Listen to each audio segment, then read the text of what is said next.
Hello, everyone, and welcome to the QT2 Systems QT2 Roundtable.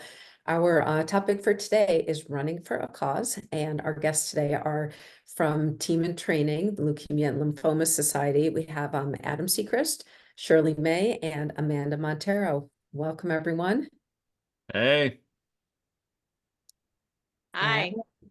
So thanks for so much for spending the time here today, and I'm really looking forward to hearing some more about your stories. I want to start with just the question of what is Team in Training, and maybe Adam, you can answer that one for us. What is Team in Training? Do we have an hour to break? No. So at Team in Training at its core is a group of wild people who love doing endurance events and love fundraising money to kick cancer's butt. That's the gist of it. So it's a wild group of folks that do everything from marathons, half marathons, multi-day running challenges, cycling races all over the country and the world, running races all over the country and the world, triathlons, hiking events, literally anything that you could think of that is endurance. That's what Team in Training does. And it all kind of started back just more than 35 years ago, right here in New York City, where the three of us are. This man, Bruce Cleland, his daughter was fighting leukemia, and he was going to run the New York City Marathon way back when it was 4 loops of Central Park, which is somebody who's done 9 loops of Central Park for a race once. It's insane. So 4 loops of Central Park, and what he decided to do, nobody had done before. And that was gather a group of friends to raise money to donate to what was then known as the Leukemia Society. It's now the Leukemia and Lymphoma Society, who Team in Training is Team in Training is the endurance fundraising arm of the Leukemia and Lymphoma Society. And Bruce Cleland started it. He gathered a group of friends who raised over $300,000 at the 1988 New York City Marathon for leukemia research. And that just kicked off the idea of, where we are today, where almost, I don't know anybody who doesn't have a friend that is posting on Facebook or sending an email out somewhere for some charity somewhere asking for donations for a great cause. And Team in Training was the first endurance event, a fundraising based organization with Leukemia and Lymphoma Society. And it's something that has been 35 years strong. And I think all three of us are proud to continue to be part of that legacy of folks who just go out there, do races all year long, constantly trying to figure out, strategize ways to keep raising the money that we do. Because I think, as you'll hear from all of us, we've all got really personal connections to why we do this and why we continue to fundraise and go out there and run through pain and heartache and injury and good times and bad times and everything, and we won't stop. And that's that spirit of Bruce Cleland that rings through more than 35 years later. Yeah. And I'm going to come back and ask each of you, like, how you came to Team in Training and your cause. But I think that before we started recording today, I think, Adam, the stats that you gave are that over those 35 years, that 1.5 billion, over 1.5 billion raised through Team in Training participants. That's a lot of money. Yeah, 1.5. 650,000 people trained. I mean, that's just a massive. Yeah. 1.5 billion dollars raised for cancer research. And that, like, where we're at today with treatments that the patients are getting today, because you think about it, like, what's so awful about this disease is the go-to treatment is a 40 plus, if not older, year-old treatment of poisoning your body to try to beat this thing. And this 1.5 billion that Team in Training and LLS have raised through Team in Training is going to develop these treatments that are so much better for people, and they're more successful, and they're giving people more time. Like, I think all of us have stories about that, and it's just amazing, and just the reasons why we can't stop. Because if we're not out there doing this and raising this money, nobody else is going to be. So we have to be doing this. Yeah. All right, so let's get into some of your personal stories. Amanda, I think I'm gonna start with you, and just, can you tell us a little about yourself and what brought you in to team and training?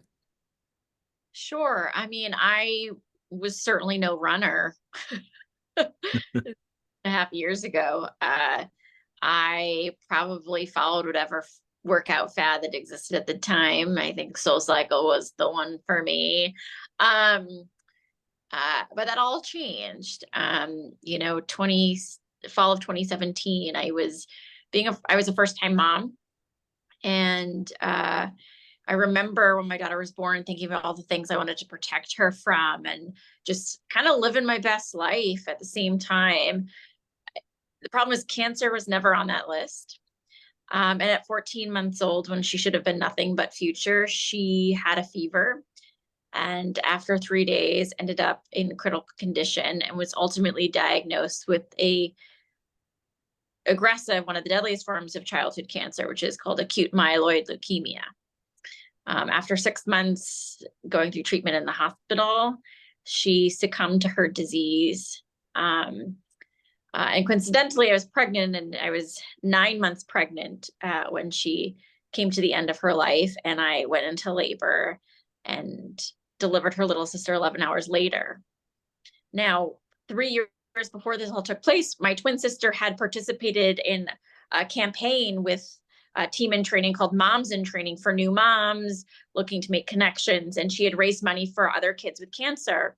And so after my daughter died, she was looking for something to do and asked if it was okay if she participated with Moms in Training and fundraised for them.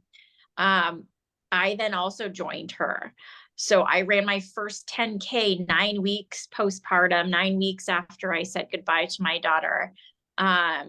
I ran very slowly, but I ran the whole time. And after I finished that first 10K and we raised $175,000 in that 9 weeks, I found a community that supported me, a community that understood what we had just gone through. And I found a path forward to keep my promises to my daughter and to live with purpose that was quite meaningful to me. And so since then, I did a half marathon, and a full, and another one, and then some, what is it? The flying pig marathon with the side cheese. And and then the Dopey challenge, and I finished Dopey 4 times now. So I got the bug, and I got connected with these amazing individuals who are on the call with me today, and been doing it ever since. I have been my team has raised over 1.5 million in the 6 years, and I have the bug. I just keep running. I have to say, I can't outrun my grief. Carrying it has made me stronger, but I can run towards a brighter future for kids with cancer. And that's what I'm doing. Yeah. So, I mean, I'm curious, like, almost everyone that's involved with team and training, they have their personal story, but they could choose to raise money other ways. So what is it about doing the endurance sports that, like, I guess I want to understand maybe why pick the route of team and training to raise the money versus doing it some other way? I think for me, when you're going through a cancer diagnosis and treatment, you don't do it alone. You're taking on an incredible challenge that is taxing to your body. It pushes you to the limits. And again, it's the community that helps you, supports you. It's your team, treatment team that supports you. It's your team and your community that treats you. And I think that there's this really beautiful parallel with the community with endurance running. It's supportive, it's inclusive, it's understanding. And you're taking on these feats you never felt you could do, but you're doing it together as a team. So when you cross the finish line and you see what you've accomplished and you celebrate each other, there's nothing more euphoric in the world. It is grounding, it is celebratory, it is meaningful. And I think that's what endurance sports does. It it can be inclusive for all. You don't have to be the fastest runner, but you surprise yourself. You just keep going one step in front of the other, and it just opens so many doors. And then on the separate note, it's very therapeutic. You're just putting one Run foot therapy. Yeah. and you're out there, and it doesn't matter if you have a good day or a bad day, but you're out there and you're showing up, and your friends are showing up for you. And you don't get that opportunity very often in life. So that's why I keep coming back. I think Amanda hits the nail on the head with that one. It's run therapy. We say on group runs, what's said on the run stays on the run. If there is a runner confidentiality agreement, I think, on long runs. I mean, look, you're out there for hours with each other week after week at 5 o'clock in the morning, pitch dark and cold, running together, and like you have some conversations, like you do, and you talk through stuff on it. And it's that, for so many of us who are caregivers or dealing with this, and like dealing with a lot that we're dealing with, and it's not even just the reasons why we're running. It's life, it's kids, it's all this stuff that like you have that release to go run, and to get that, there is that endorphin release and that exercise you get from being out there and running and doing this distance, but also like the therapy of running with friends, or even just by yourself, getting out on an open road and putting some music on. And just like, I've been known when it's been a bad week to just put on, everybody knows I'm a Kelly Clarkson guy. I'll blast that Kelly Clarkson in my headphones and go hit the pavement, and that's therapy. But I think a lot of it too is, running for those who can't. Like it's I look at, people I know close to me you've gone through chemo, gone through radiation, and they can't, right as they're going through that, they can't be out there doing it, and we're doing it for them and raising that money for them.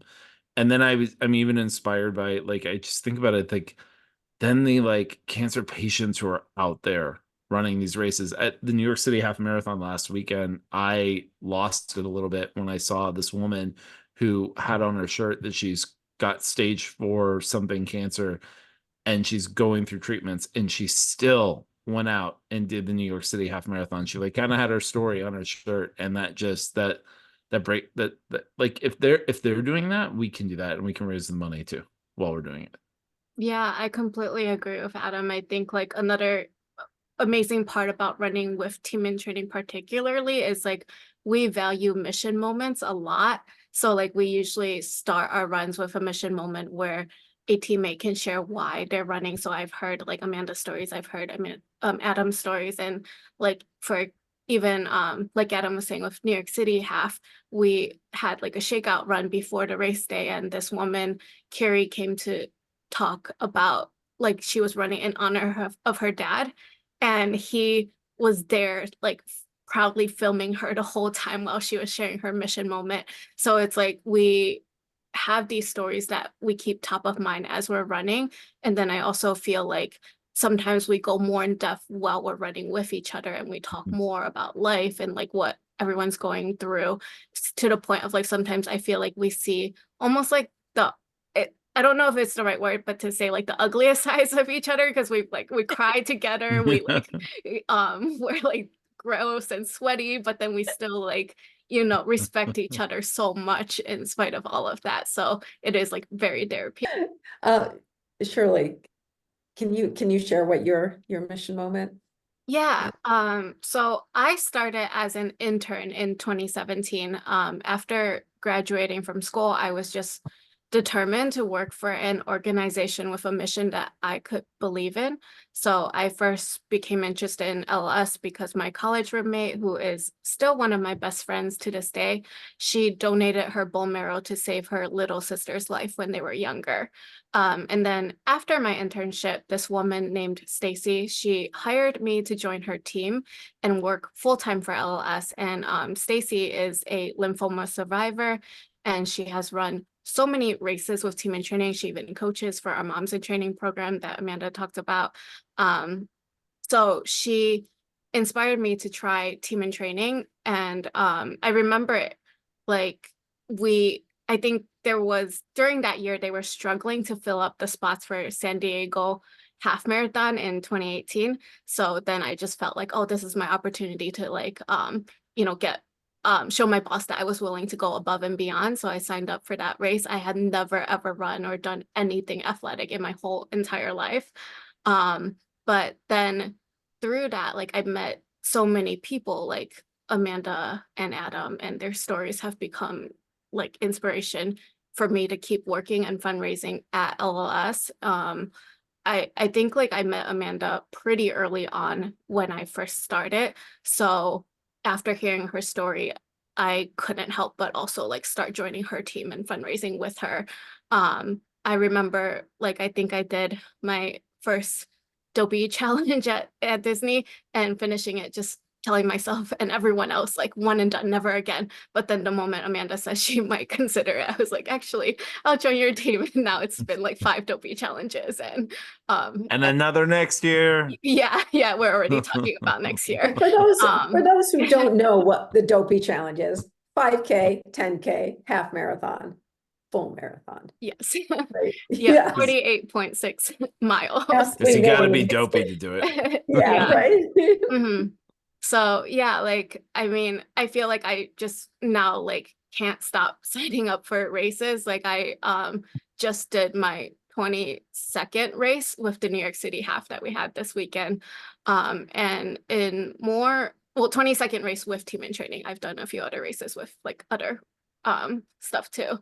But in more recent years, one of my uncles actually passed away from liver cancer, and then 2 other uncles became lymphoma patients. So it is sad that like the reasons for me to fundraise keep piling on, but I do really believe that LLS will one day lead the way to ending cancer. So, and each time I finish a race, I see like, or even while I'm in the middle of one race, I sign up for another because I can see that like, we still have so much work to keep doing. Adam, can you share your story? Sure. So team in training, it was 2011. I had done 2 marathons on a whim, like no reason other than my coworker was like, let's do a marathon. So we did LA and then we did San Diego one year. And I was like, this is kind of cool. I'm into this. But I don't know if I need to do it again, especially after I finished the San Diego marathon. And I mean, I still remember the morning I got a phone call from my best friend's mom because my best friend couldn't call me, and this guy's like my brother, and Christy called me and said, hey, Sean couldn't work up the nerve to call you, and so I'm calling you. And it wasn't the nerve, he just wasn't in a place to call and talk, and he didn't know how to say it, but she was like, he's been diagnosed with cancer and he's got non-Hodgkin's lymphoma, and he had a he had a tumor the size of a softball wrapped around his heart. They couldn't operate on it, nothing.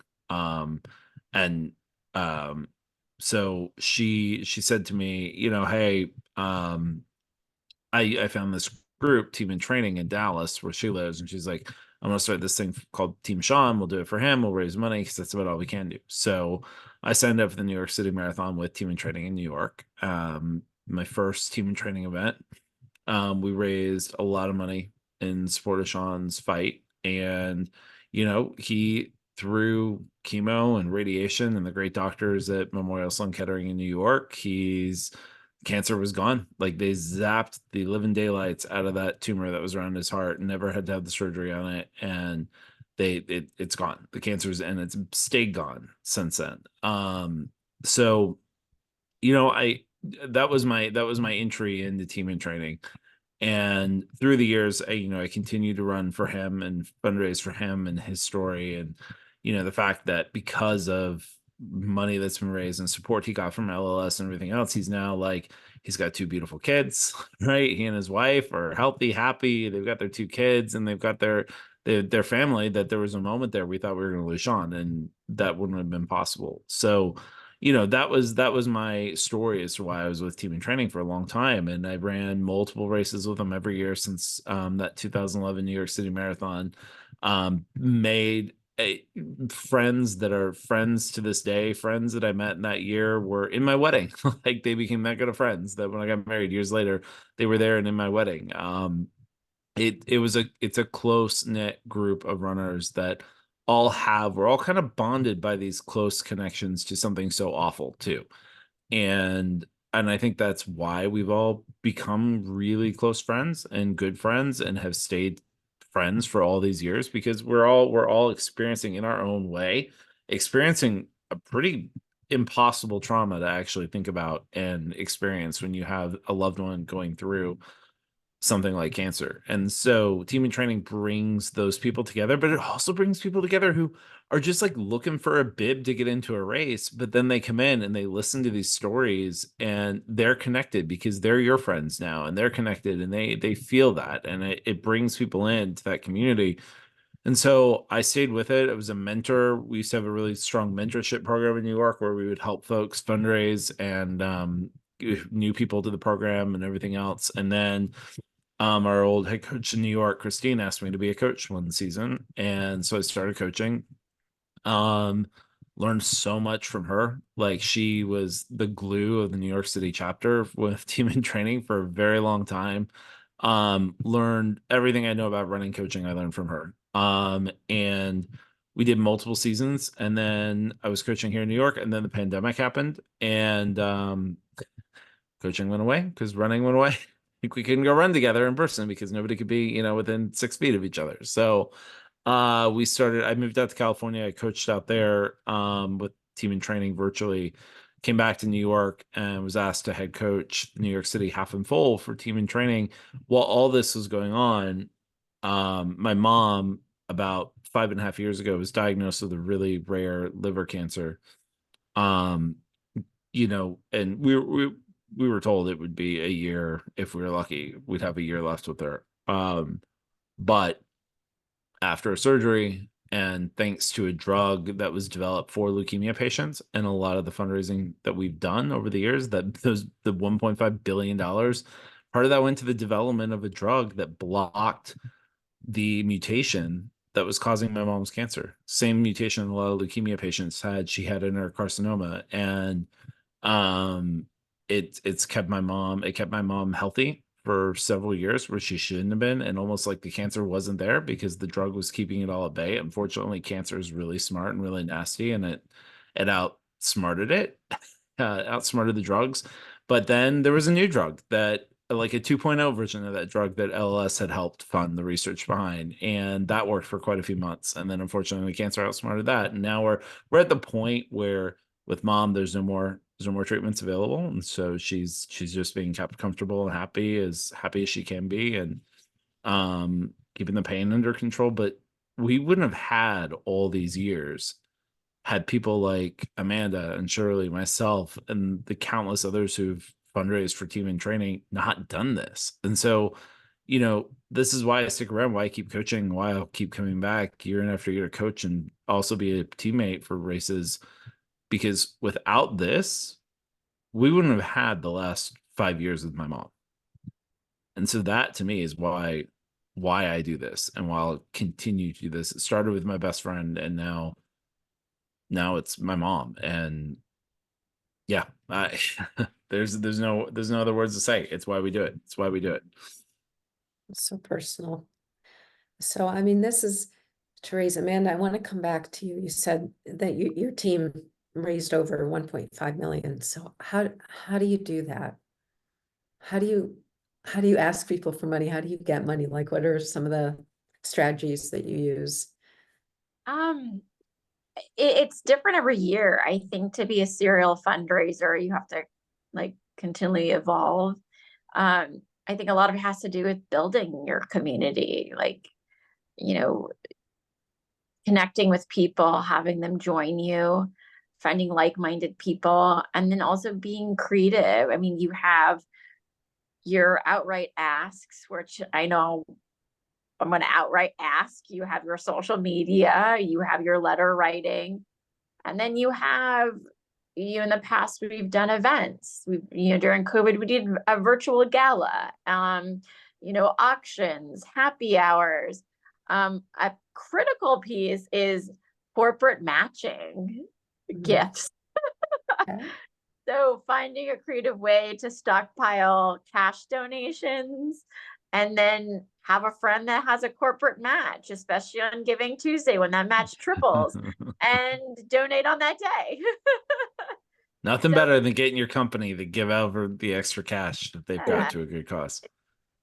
It's about, again, community and being strategic about how you ask, diversifying your fundraising effort so that you're not keep going to the same well over and over again, which is taxing. And finding creative ways. I mean, football pools, like, finding different things that you can do. It just takes some creativity and some work, but it's possible.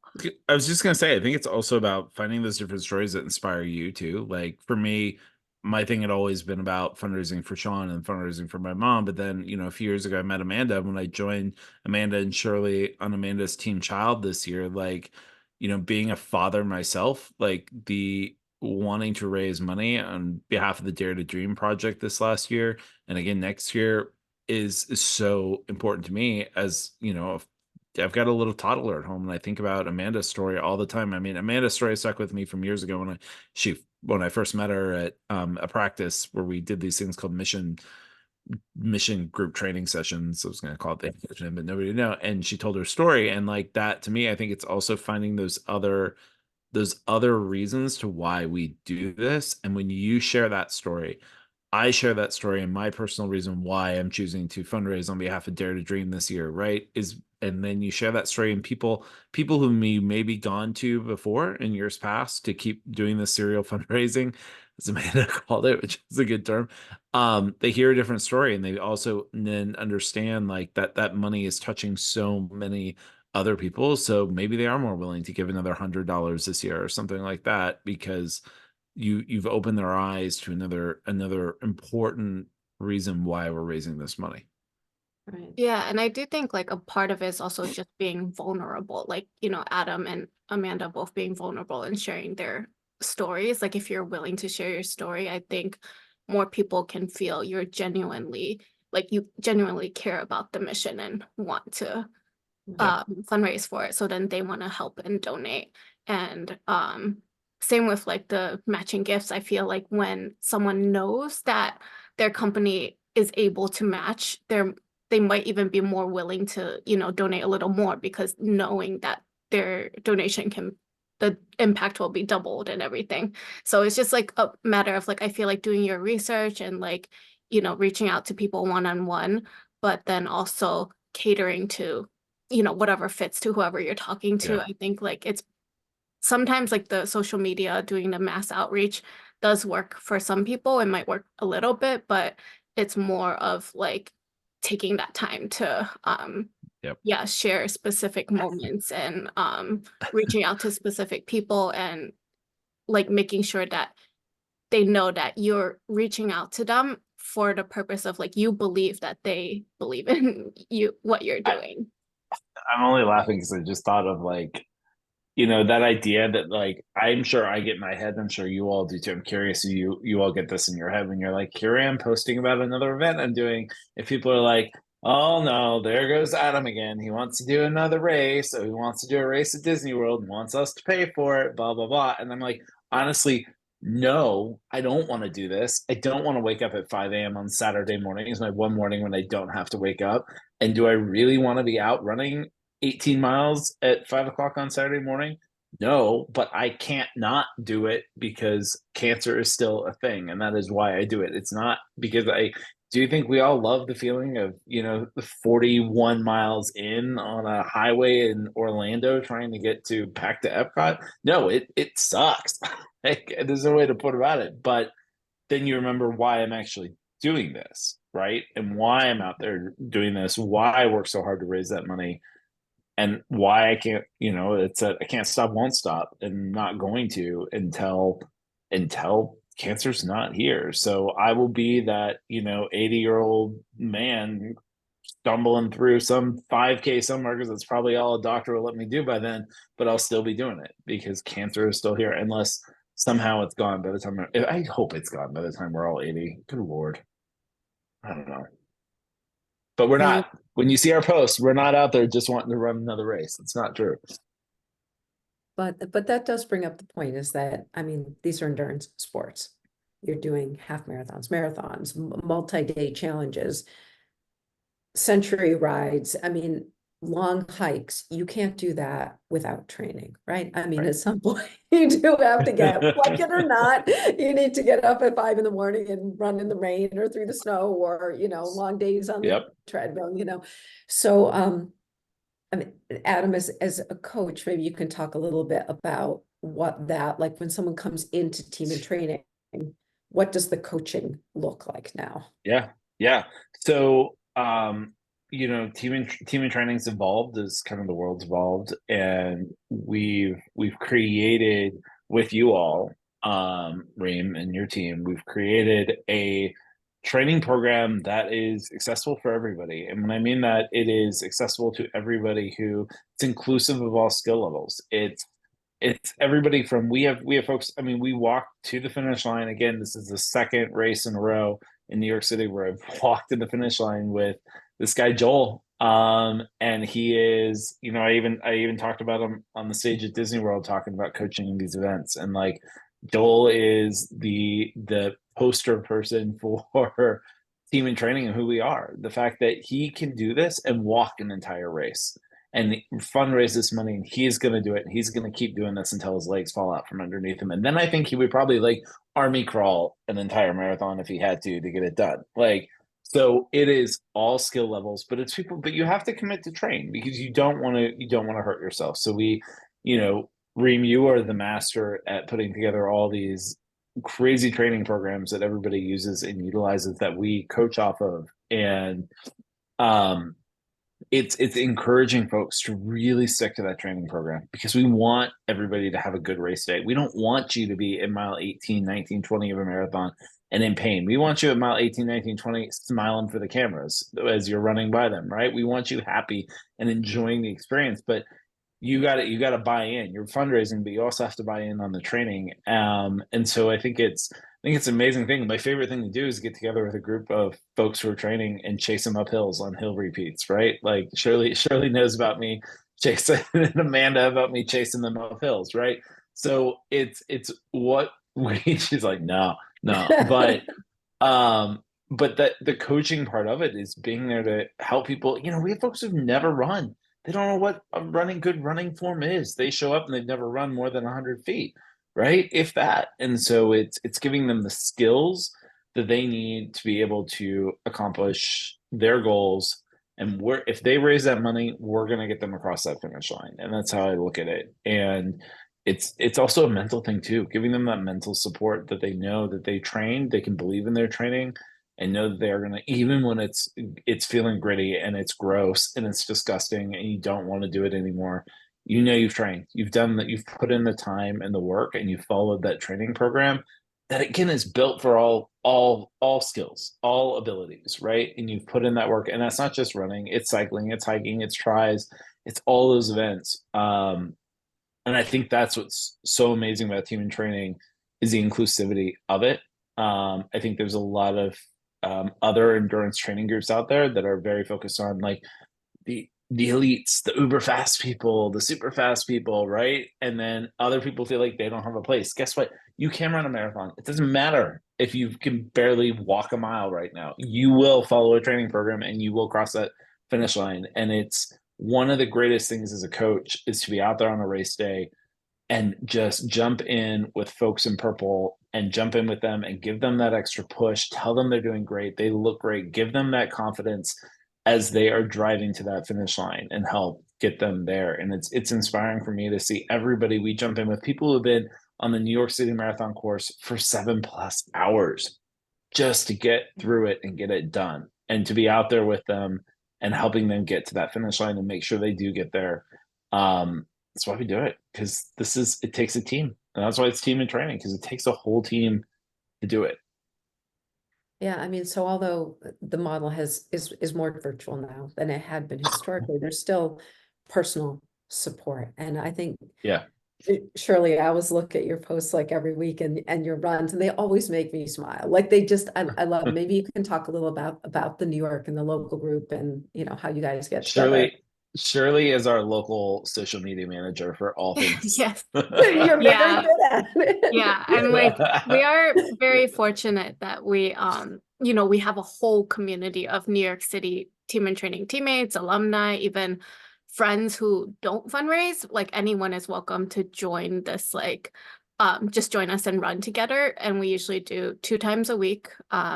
So even if it's like freezing cold or like crazy, like 90 degrees hot outside, I still look forward to meeting up with my teammates and running together with them because I know that it's a lot tougher to run alone for mental and safety reasons. But like we have Lori, who is a former team and training coach that Adam like hired as a coach back then. She selflessly volunteers so much of her time to just like lead the group workouts and plan our running routes. But a lot of it she did model after like what Adam and our former coaches used to lead our the way team and training used to have coaching. So like there's always a fun route to explore New York City together. And then when we're training for like New York City races, such as like New York City Marathon or New York City Half, she'll try to plan like routes that go through like parts of the actual race course so that the teammates can get you know, they're like more prepared for race day. And every once in a while we'll have like teammates from other parts of the country who they'll see our posts constantly. So then they're like, oh, I'm in New York City for the week. Like, can I come join? And it's always like fun to meet up with them and stuff like that too. And then, so usually Saturdays are for long runs. And then that's when we get into those deep conversations and everything. Tuesday is usually for like interval, speed, or hill training. And those I really love because the way we try to do it, like for example, if we're running up and down like a hill over and over again, the faster runners might run more rounds than the slower runners, but we all still pass each other and try to like cheer each other on. So it's like more fun and everything. Yeah, and I try to take lots of group photos and post on our social media. We call ourselves Dynamite Runners because it's like a play on TNT. And yeah, so you can follow us on Instagram. Yeah, and it's I was just gonna say what's cool too is being the national coach for the full and the half in New York City. I see all these other running groups from that are team and training based in other communities. Like, you know, there's a huge group down in Atlanta that runs together. There's a group down in Florida. There's a group in Jersey, Long Island. There's groups out on the West Coast too that still get together and run as a community. And so I think and that's as simple as like if you're running with team and training or you're looking for that community to go to, like reach out to your local chapters of Leukemia and Lymphoma Society, and they more than likely will have the contact of whoever's organizing those local group runs, and they'll probably hook you up. Like it's just a great thing. There's like Facebook pages of these groups and things like that, or Instagram accounts. So it's a cool thing around the country to see these communities get together and having a group to run with. Yeah, I mean, so although when you sign up now, your training program is delivered virtually, you have the Facebook communications too, where anyone from any group who can get in there and talk to each other. You still have a bunch of local groups that just run together because they want to. And boy, it's a heck of a lot. Like when you know that you have to meet someone at 5 a.m. and it's pouring rain, you're still going to get up and meet them. But if the person isn't there, it's actually a lot less likely to be like, yeah, maybe later, you know. I mean, Amanda, I feel like the only reason we got through our dopey runs is because we had to meet each other at the crack of dawn because we were both expecting the other one to show up. Yeah, accountability. Yeah. I disappoint the other person. And then by like 3 miles in, we were so happy that we actually did it. Yeah, I mean, I think that the hardest part of running is the first step, you know, like getting out the door and doing it. But then once you're out, you know, it always gets better. No, somebody told me the hardest part of the run is tying your shoes. Yeah. I think that's right. Or maybe not hitting snooze 10 times, you know, but then, you know, so last year I had the fortune of coming down to Dopey and supporting runners in Dopey, and that race day and how the coaching works into that, I think is really also, I mean, you just find someone in purple and go and start running, Jump in, and jump talking in and and keep start running. going. Yeah. Yeah, and look, because I coached that year with you down there, and then I ran this year, and as Shirley and Amanda were as good at sports as I could be when I was injured doing this race, and so I was not in the best form. I had screwed up my IT band, went and did what every PT tells you not to do, and got a cortisone shot in the knee, and just went through the pain. But I still did it. Wouldn't suggest it, but did it. But like I was way behind Shirley and Amanda, and the other coaches that were out there. It was great to have them jump in with me and check in. They're like, "You doing all right? You okay? Let's go a while. Let's go together for a bit." Janet from St. Louis, like she jumped in with me at one point, and she was like, "You're out of your mind." I was like, "Yeah, I know, but I'm here and we're doing it." But that I'm seeing encouragement, her with her mouse ears and her tutu yeah.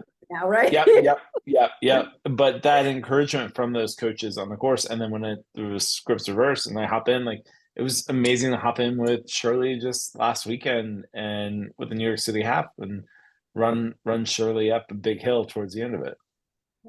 Yeah, I think like definitely as like I've done races without team in training and I've done races with the team in training coaches there on the course, and it makes a huge difference like having the coach there. Like even like for example, this past weekend like I was really struggling by mile, I think it was like maybe 11 or 12, like almost 12 when 11. I finally saw Adam, and it was kind of like an uphill, so he really like pushed me through that hill. And like, I think the coaches are usually, they get what we've gone through with like our training, but then also like a lot of the coaches are mission connected. So then like they also get that we're doing this for, reasons beyond just running. So especially at Disney, I think a lot of the coaches end up like, if you're walking by that point, they're walking with you. If you're running, they'll like run next to you, but they usually kind of like try to talk to you and distract you from like the pain that you might be feeling and stuff like that.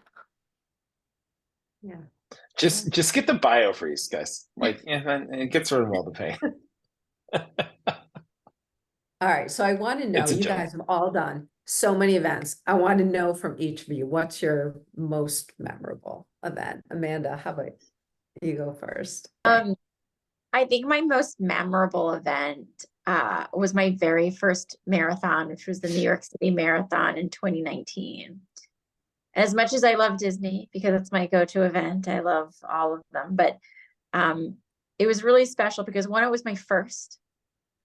It was a year and a half after my daughter's death, and my husband's a marathoner and has run New York City 13 times. He's in the sub-elite category. And he trained with me. And I slowed him way down, but he still trained with me. And he ran with me on that day. I had my team in training, but it was something really special to take on this first feat, not only with this community, but with my husband, who also acted as my coach, my cheerleader, my water boy during the entire race. Now, mile 18, when he was not tired and was running circles around me, I didn't really appreciate it.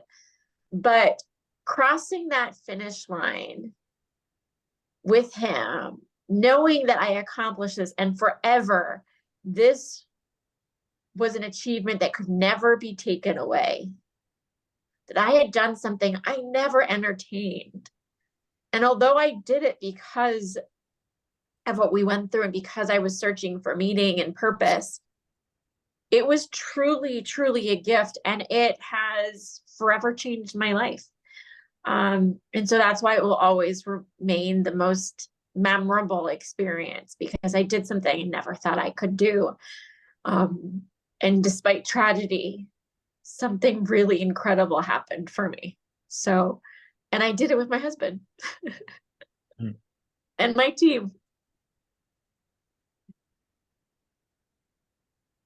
Oh, Shirley, how about you? And you just came back from Tokyo, right? Yeah. I think Yeah, I've definitely done a lot of events, like I said, 22 with team in training. Tokyo was definitely a tough one. And being like away from team in training presence for that race, because actually they only really like offer bibs to like Japanese charities. It was definitely a lot tougher for me because like they had a lot of rules. Like I wasn't allowed to even wear my team in training shirt, which I usually wear. So like with nothing new on race day, I had to find something else to wear. But that one was still pretty meaningful to me because I ended up choosing to fundraise for the Japan Cancer Society. And the story that really like motivated me to apply for that charity was when I was in 4th grade, we read this book called Sadako and the Thousand Cranes.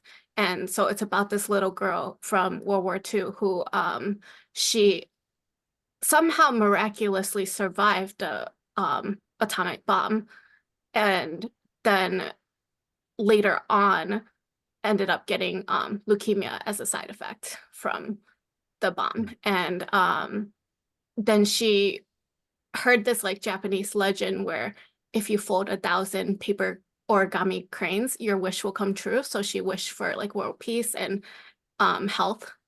And so there's like different versions of the story, and we don't know which, I'm not sure which ones are true, but in the book when we read it as a kid, she actually didn't finish folding the 1,000 cranes on her own before she passed away. And then her classmates and friends and family ended up finishing the 1,000 cranes for her. And then in Japan, they have a city called Hiroshima where this is where the site of the atomic bomb happened. And they actually built a memorial there, like a children's peace memorial for her. And it has like a little girl in the monument with like holding up a crane in there. So for me, like I feel like that story always stood out to me because back then I grew up in Ohio where there's no like we never talk about Asians ever in history class. And that was like the one time. So I remember like I loved that story, and I ended up like learning to fold 1,000 paper cranes. I actually folded 1,000 of them and like wished to just, you know, help the world be at peace and be like health for everyone. And then that was me as like in 4th grade. So I feel like I don't believe in coincidences. So I just feel like it's really cool that I'm now working at LS, and I never would have like imagined that. And to be like running all the time and fundraising for a cancer charity, I feel like there's no coincidences with that. So I got to celebrate Medal Monday by going to Hiroshima and yeah, doing my Medal Monday photo in front of that monument. Memory of a lifetime. Yeah. All right, Adam, what's your Well, yeah, I mean, there's oh man, I mean, because I'm 19 marathons in, so there's several good stories and good memories of marathons, but I think that the one I'm most proud of was the one that was the longest one in the making, and that was London. When I did the London Marathon in fall of 2022 for when I was supposed to do it in April of 2020.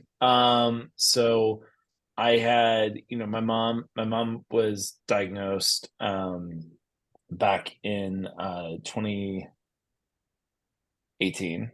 2018. And I did a couple more races in support of her, and then talked to team in training about doing the London Marathon, because we only had team in training usually only got 5 to 10 bibs for the London Marathon. So the fundraising minimums were very high, as in $20,000 that you had to fundraise to get a bib for London. And I was thinking about mom, and I wanted to do this for her. So I said, okay, we're going to do 20K in 2020 for mom. I'm going to sign up. I'm going to do it. So I applied. You had to apply. You had to write this whole plan out as to how you're going to write it, how you're going to raise the 20,000, why you were going to do it, all these things. And they surprised me at a team in training practice, and we had the in-person practices. The staff came from the office to surprise me and tell me that I was selected to be on the London team for 2020 that year. Well, then lo and behold, the world shut down. I literally ran the LA Marathon in March of 2020 as a training run for London because I had my goals. I had like lost a bunch of weight. I was in great shape. I had this goal to break 4 hours in London. Like that was in my head. It's like, I'm going to do this. I've lost crazy weight. I'm in the best shape of my life. I did like just over 4 hours in LA because I held back because I didn't want to break 4 in LA. I wanted to break 4 in London. And the LA Marathon was the last big marathon before the pandemic. Literally, they were talking about this COVID thing. I remember flying to LA. The plane was fine. Flying back, everybody was in Lysoling everything down on the plane, everything else, and it was like that was it. So, they postponed the London Marathon. They said, okay, maybe we'll do it in a few months. Maybe we'll do it in the fall. That got canceled to just virtual, and it just kept going from there. So it finally, and luckily Shirley was there with us to do this race in London in 2022. We finally did the London Marathon in 2022, and life had drastically changed for me. In the pandemic, we adopted our son. I rediscovered all the bad food during the pandemic, and all that work I'd done kind of went out the window in terms of where I was at in terms of running shape and where I was at with my running. And I still said, no, I'm still going to do it. We're going to do it. And I trained here in New York for it with everybody. We all trained together. While we were coaching folks for the New York City Full, we kept training for London. And, I raised over $22,000 for LLS for that in honor of my mom. And it was also special because my husband's British. And it was so amazing to be able to go to the UK and run a race with so many of our friends and family from that side, to be able to be there supporting me and seeing them on the course and all that stuff. And first time we got to bring our son to London to meet his entire UK family and all these things. So there's so much going into that race that even though it was not a 4-hour marathon, definitely not, it still holds to me as one of the most special marathons because it was for my mom, raising all that money in support of my mom's fight, being able to bring our son to the UK to meet his entire family that trip as well for the first time and all these things. And it was such a long buildup to get to that moment, to get to October of 2022 when we finally did the London Marathon after over 2 years of waiting to do it. It was amazing. And to have been there with Shirley and then another New York City coach, Deb Durig, she was there. So to be able to be there, and Neil, another coach from us, like there were a lot of us who went to do it that year, and to be there in London with the friends that I've been running with for all these years and training with and family and everything else, and to do that race, that stands out to me still as one of my absolute favorite races ever. And it's going to be hard to top that one. Yeah. So if I'm now listening to this podcast and I'm inspired, I want to join, I want to do an event with Team in Training. How do I get started? What's the best way? Yeah, I think definitely. Teamintraining.org. Yes, teamintraining.org. So if I go on there, I'll see like the different event choices and fundraising requirements. And Yeah, so the events vary like from year to year, but I think like some are always there. Like I feel like New York City Marathon is like always there. But yeah, there's like a lot of events that we have, and usually like you can click into each one and then you'll see more information on how to get registered for them. Let's see. We've got Amber, America's Most Beautiful Bike Ride. That's a big one, real big one. Yeah, I'm going there this year. Bike in Tahoe. The Chicago Marathon is always a huge one for us. We use that one. A new one that they got, which I've done this race, it was before Team in Training did it, but Big Sur International Marathon. And oh my gosh, you all, like it's the most challenging course I've ever done, because it's like, it's flat for the first bit, then you climb at about the halfway mark. It's this insane climb to this thing called Hurricane Point, which is hilarious because there are barely ever hurricanes on the West Coast. And then it's rolling hills for the last half marathon that just don't stop. But it's amazing. The views are amazing. It's on Highway 1 in California. It's incredible. But they've got Berlin, Boston, hike the Grand Canyon, New York, full New York half, and Walt Disney World. That's what's on there right now. So lots of And some of excitement. these, well, I was think just it's gonna say great some of that these the go races- really fast. Yeah, they go fast. And well, it's nice to have the big ones that happen every year, but I think it's also great that other ones weave in and out, it gives us new excitement Yeah. and something different, because that was Big Sur that's due just this year. And the Yep. Golden Gate Half was that was the first time for that one. Yeah. So And that was one that was a long time in the making because of the pandemic as well. They kept pushing that one off. But hey, there's still bibs available for Big Sur. So if anybody wants to go do a marathon in 2 months, have at it. if you've Less been than 2 training months, like a for it month and a half. already, it's not even 1 2 month. months. Not even Yes. 2 months. Good luck. No, not even 2 months. We just scheduled the kickoff for the send off for it.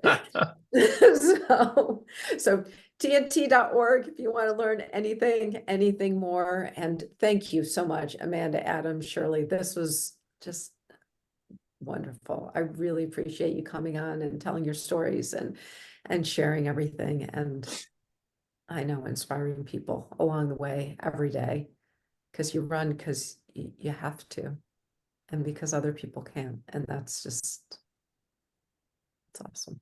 So thank you. Thank you. Worse. Yeah, thank you for having us. All right, good night. Thanks, Bart. Good night.